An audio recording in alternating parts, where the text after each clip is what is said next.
And I don't need to worry about when I have to sharpen it because the drawing tells me when to. When I'm finished with the line, sharpen the pencil. And I like that kind of routine, kind of, I don't know, almost, it's not ritualistic, but it's like methodical. Yeah, I don't have to think about it. So, yeah, I don't like thinking.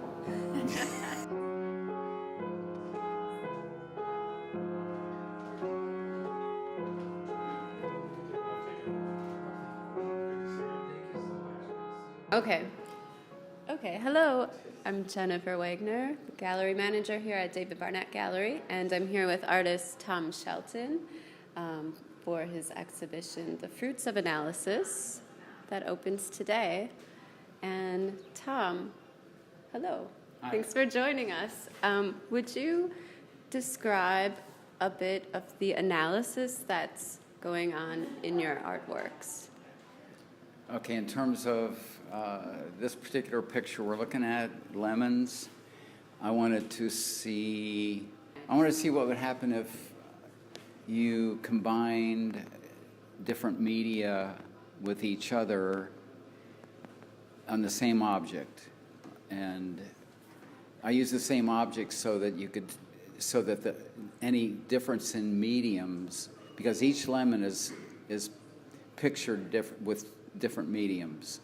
There are 6 mediums, and their names. There are 6 going down, and the same 6 in the same order coming across the top. So, what I wanted to show was just a kind of a chart that combined each one of these mediums with each other medium just once. So there would be 6 times 6, there would be 36 images, and which worked, it's fine. It made a square, which I like. And so if you, starting, say, with the column that's vertical, and if you read across, colored pencil, everything, all the yellow in this row across from colored pencil is done in colored pencil. So this row, just the yellow is done in colored pencil. In this row, all the yellow in these lemons is done in watercolor all the way across. And that's true all the way down. So any of the shading or any other color besides yellow is indicated by the color charts. You can see the yellow's missing out of these. Okay. So there's, with this lemon here, the yellow comes from the colored pencil, and every other color in here, including the white background, comes from watercolor. And that's why these are framed in white across the top here, because the white is, all the white down here is watercolor. All the white down here is pastel. All the white here is acrylic, and that's true throughout. So I just wanted to see all at once what all these objects, in this case lemons, would look like. I just want to be able to visually sit and compare them. Like when the only reason I make pictures is because I want to see what it's going to look like. So when I thought of, I wonder what watercolor and oil would look like. Where's watercolor and oil? Okay, watercolor is going to be here. All these are watercolor, There. and oil is here. But there's another watercolor and oil here, where the yellow is the watercolor with all the other colors in oil. So there are 2. I guess every combination, there's not the same combination in any lemon. Each lemon is unique, but there are, like, watercolor and oil are both together here, but the watercolor is yellow and the oil is all the other colors. Here, there's watercolor and oil, but the yellow is the oil, and any other color is watercolor. So that's That's it. Do you have a favorite combination of any of these? You know, I tend to like, it depends, you know, and I did another one like this, but I like the oils. And I know the most difficult for me were like the pastel with oil, whether it was, or the watercolor. It just didn't work very well. So, and yeah, it was just no fun. It was too much work to try to get it to. They didn't really mix. So, and do I have a favorite lemon? You know, when I was sitting looking at it, I did, but then I look at I like this one. What is that? Well, it's a pastel. And I think, oh shoot, I wish it was oil. Okay, so here we are in front of scarlet red and ivory black on the top and black on the bottom. What are these graphs? What's going on with these? These graphs, or whatever they are, they came from me wanting to see what it would look like if I started on one edge with a sharpened pencil or tool, marking tool, and without lifting it along a straight edge, went all the way across to the other edge. What edge did you start on? I have to look to see where the thinnest lines are.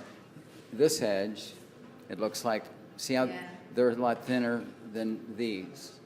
So I started with a sharp pencil here. Each time I'd sharpen the pencil, each line, and then drag it across. So the pencil lines get thicker. All these pencil lines get thicker coming across. And then this going the other direction, what would that be, the vertical, starting here, same thing, sharpen the pencil, each line, the pencil sharpened here, and drag it along the straight edge to up here, so the line's thicker. So that's all it is. I just did a grid that I wanted to see visually what was that going to look like. I wasn't too impressed with what it looked like, so I thought, well, what if I because what I did notice is because the lines are thinner here and thicker here, thinner here and thicker here, that these squares, the size of the squares between the lines are going to change. And so I thought it wasn't visually interesting enough for me with all the white in there. So I thought, well, what if I filled all those squares and tried to just fill them according to the size, not just. So I filled each square with watercolor, just painted each square in. So that's why it's darker down here than it is up here. I didn't know what was going to happen. The watercolor is darker? Evidently. I mean, I didn't know what was going to happen, but it turns out that the watercolor is darker than the pencil. Otherwise, it would be the opposite. If you took, looking at it, it's lighter up here than here, right? So the pencil is lighter than the watercolor. Because the squares are bigger down here, and the squares are the watercolor. Sure. So it's darker. Here, same thing here. And because here I used two different colors, same idea. I wanted to see what two different colors what would that look like? So, but it's the exact same idea. Yeah, same orientation too. Yeah, and for some reason I didn't do them in this orientation. I did them with the thin lines were at the top, but I wanted the visual weight to be at the bottom, so I turned them around in both of them.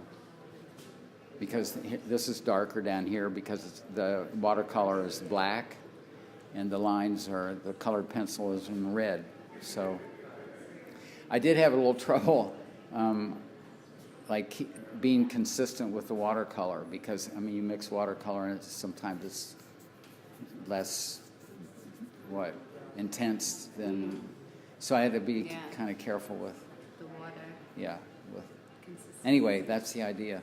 That's all. I wanted to see when the idea occurred to me that I wonder what happens when you don't sharpen your pencil and keep going with a line. And what if you did that, like, I don't know, 50 times? And so I just wanted to. This is a result of coming up with a way to make it orderly enough so that would be apparent. If I just did it at random, it wouldn't. I wouldn't be interested in looking at it. So.